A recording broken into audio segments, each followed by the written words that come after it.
ආයුබෝවන් අරුණ ඉබ්බා YouTube චැනලයට ඔබව සාදරයෙන් පිළිගන්නවා. ශ්‍රී ලංකාව පුරා පැතිරී ඇති බෞද්ධ විහාරස්ථාන අතර පානදුර ප්‍රදේශයේ පිහිටි රන්කොත් විහාරයට ප්‍රමුඛ ස්ථානයක් ලැබී. ඉතිහාසය, ආගමික භක්තිය, වාස්තු විද්‍යාත්මක අගය හා සමාජීය දායකත්වය යන සියලු අංග එකට එක් කරගත් මෙම විහාරය පානදුර ජනතාවගේ ආගමික ජීවිතයට ඉමහත් වැදගත්කමක් සපයනු ලබයි. කළුතර දිස්ත්‍රික්කයේ පානදුර ප්‍රාදේශීය ලේකම් කොට්ටාසී අංක 686 බී පට්ටිය දකුණ ග්‍රාම නිලධාරී වසමේ පිහිටි මෙම විහාරස්ථානය මුල් කාලයේදී ගල්කන්දේ විහාරය සහ ගල්වලේ පන්සල යන නම් වලින් හඳුන්වා තිබේ. වර්ෂ 1810 දී පමණ ප්‍රදේශයේ ප්‍රභූවරුන්ගේ ආධාර සහිතව මෙම විහාරස්ථානය ගොඩනැගී ඇත. අමරපුර නිකායේ ප්‍රධාන සංඝනායක ශ්‍රී කතලුවේ ගුණරත්න මහානායක ස්වාමින් වහන්සේගේ ප්‍රධානත්වයෙන් මෙම විහාරස්ථානය ආරම්භ කරන ලදී. වර්ෂ 1880 දී ප්‍රතිසංස්කරණය කළ චෛත්‍ය රාජානන් වහන්සේගේ කොතේ රං ආලේප කිරීමත් සමග මෙම විහාරස්ථානය රන්කොත් වෙහෙර යන අර්ථයෙන් හැඳින්වීමට පටන්ගෙන ඇත. පානදුර නගරය මධ්‍යයේ කුඩා කඳු ගැටයක මෙම විහාරස්ථානය ඉදිකර ඇත. කොළඹ මාතර ඒ දෙක මාර්ගයට ආසන්නයේම පිහිටා ඇති නිසා සහ පානදුර නගරය මධ්‍යයේ පිහිටා ඇති නිසාත් මෙම විහාරස්ථානයට පහසුවෙන්ම ළඟා වීමට හැකියාව පවතී. පානදුර නගරය ආසන්නයේම පිහිටා තිබුණද විහාර භූමිය තුල පවතින නිහඬ සංසුන් පරිසරය වන්දනාකරුවන්ට විශාල මානසික සුවයක් ලබා දෙයි. පානදුර රන්කොත් විහාරයේ ස්තූපය විහාරස්ථානයේ අතිශය පූජනීය ගොඩනැගිල්ල වේ. ශ්‍රී ලාංකීය බෞද්ධ වාස්තු විද්‍යාවේ සාම්ප්‍රදායික ලක්ෂණ රැකගනිමින් ඉදිකර ඇති මෙම ස්තූපය විහාර භූමියට පැමිණෙන වන්දනාකරුවන්ගේ ප්‍රධාන වන්දනාස්ථානය බවට පත්ව ඇත. ස්තූපය විහාරය මධ්‍යයේ පිහිටා ඇත. ස්තූපය ඝණ්ටාකාර හැඩයකට ආසන්න හැඩයකින් යුක්තයි. ස්තූපයේ වටා ඉදිකර ඇති පදනම වටකුරු හැඩයෙන් යුක්තයි. මෙම ස්තූපයේ පදනම වෙනත් විහාරස්ථානවල පවතින පදනමට වඩා වෙනස්ය. එහි පේශා වලලු වලට පහළින් 4 පදනමක් පවතින අතර එය කැටයමින් අලංකාර කොට ඇත. වන්දනාකරුවන්ට ප්‍රදක්ෂිනා කිරීමට පහසු වන පරිදි සලපතල මළුවක් ඇත. ස්තූපයේ ගර්භය ඇතුලේ නිදම් තැන්පත් කර ඇති බවට විශ්වාස කෙරේ. ස්තූපය අඩි 45ක් පමණ උසකින් යුක්ත බවට සඳහන් වේ. මෙම ස්තූපයේ උඩ දිගුව රන් කැහැයට ආසන්න කොතක් නිර්මාණය කර ඇති නිසා මෙල විහාරස්ථානයට රන්කොත් වෙහෙර යන අර්ථයෙන් හඳින්වූ බවද සඳහනක් ඇත. රන්කොත් විහාරයේ බුදුමැදුර ශ්‍රී ලාංකීය සාම්ප්‍රදායික ගෘහ නිර්මාණ ශිල්පයට අයත්ය. චතුරස්‍රාකාර හෝ දිගු චතුරස්‍රාකාර හැඩයට ආසන්න සැලස්මකට සකසා ඇත. එහි බාහිරින් ඉතා අලංකාර කැටයමින් සරසා ඇත. ඉදිරිපස කුඩා පඩිපෙළකින් බුදුමැදුරට ඇතුල්වීමට හැකිය. සාම්ප්‍රදායික උළු වහලට සෙවිලි කර ඇත.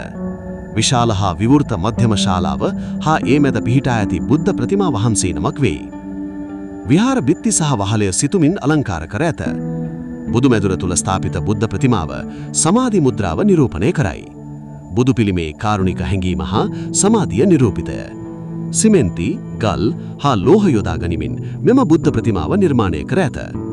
බුදුමැදුරේ සිතුවම් බොහෝමයක් පරණි සිංහල චිත්‍ර සම්ප්‍රදාය අනුගමනය කර නූතන කාලයේ නිර්මාණය කළ ඒවා ලෙස සලකෙන්න හැකිය. බොහෝමයක් සිතුවම් 19 වන හා 20 වන සියවදේ අඳින ලද සිතුවම් වේ.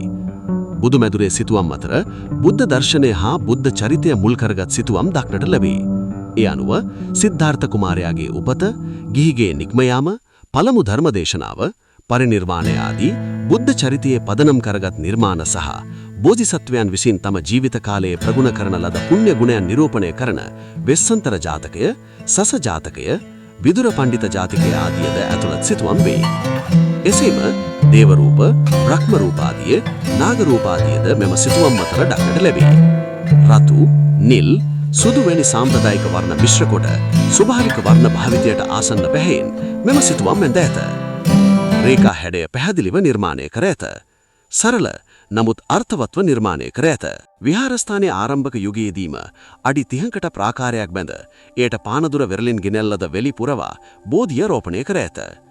විහාර භූමිය තුල පිහිටි බෝධින් වහන්සේ වටා ඉදිකර ඇති බෝධි මළුව හා ආරක්ෂක වැට වන්දනාකරුවන්ට සුව පහසුවෙන් පූජා කිරීමට හැකි අයුරින් සැලසුම් සකස් කර ඇත. නිරන්තරයෙන්ම මෙම ස්ථානයට පැමිණෙන බැතිමතුන් බෝධි මළුව වටා හිඳගෙන බෝධි පූජා පවත්වමින් තමන්ට ආශිර්වාදය ප්‍රාර්ථනා කරනු ලබයි. දිනපතා බුද්ධ පූජා, සූත්‍ර දේශනා, පිරිත් සජ්ජායනා, භාවනා වැඩසටහන් මෙහි පැවැත්වේ. විශේෂයෙන් පෝය දිනවල විහාරස්ථානය වන්දනාකරුවන්ගෙන් පිරීතිරියයි. පෝය දිනවල සීල සමාදාන ව්‍යාපාර විශේෂ පින්කම් ආදිය පවත්වනු ලබයි. මෙම විහාරස්ථානය මගින් පිරිවෙනක් හා සියවසකට පෙර සිට ආරම්භ කළ දහම් පාසලක් පවත්වාගෙන යනු ලබයි. මෙයින් සමාජයට ඉතා වැදගත් සේවාවන් සලසනු ලබයි. වෙසක් සමයේ රන්කොත් විහාරය ඉතා අලංකාරවත්ව සරසනු ලබයි. වෙසක් කූඩු, තොරන්, දන්සෙල්, ආලෝක පූජා ආදියෙන් විහාරයේ භූමිය හා අවට ප්‍රදේශය ආලෝකමත් කරනු ලබයි. මෙම අවස්ථාවලදී විශාල පිරිසක් විහාරස්ථානයට පැමිණ ආගමික හා සංස්කෘතික අත්දැකීම් ලබා ගන්නවා. මෙම විහාරස්ථානයේ මූලිකත්වයෙන් පානදුර සුමංගල විද්‍යාලය ආරම්භ කරන ලදී.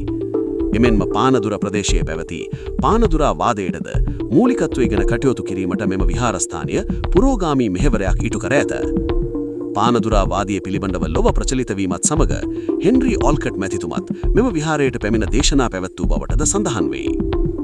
1987 පෙබරවාරි මස 12 වන දින මොරටුවේ ශාසන රත්න හිමි සමරා ශ්‍රී ශාසන රත්න අනුස්මරණ ජාත්‍යන්තර පුස්තකාලය ඉදිකිරීමද සුවිශේෂ කාර්යයක් ලෙස සඳහන් කළ හැකිය. මෙම වීඩියෝව නැරඹුවාට ස්තුතියි. තවත් දවසක මෙවැනිම වීඩියෝවකින් හමුවෙමු. එතෙක් ඔබට සුබ දවසක්.